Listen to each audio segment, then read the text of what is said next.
गांव की सीमा पर खंडहर बनी एक पुरानी हवेली खड़ी थी। उस हवेली में एक अजीब कमरा था, पूरा का पूरा कांच से बना हुआ।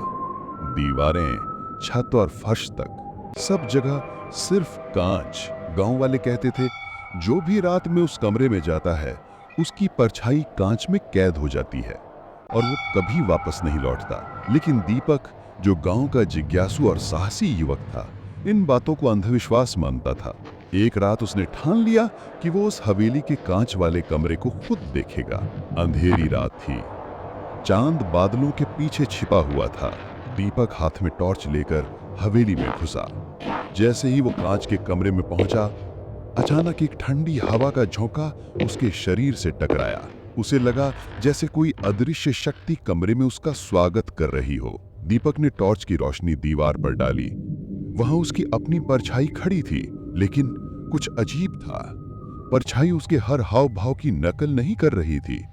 वो स्थिर खड़ी थी और दीपक को घूर रही थी। धीरे धीरे वो परछाई कांच से निकलकर कमरे के बीचों बीच आने लगी। दीपक का शरीर डर से कांप उठा। उसने भागने की कोशिश की, लेकिन उसके पैर जैसे जमीन में गड़े हुए थे। परछाई उसके करीब आती गई और आखिरी पल में दीपक की आंखों में सिर्फ अपना डर ही भर पाया। अगली सुबह जब गांव वाले हवेली में गए तो दीपक कहीं नहीं था, मगर कांच की दीवार पर उसकी परछाई हमेशा के लिए कैद हो चुकी थी। आज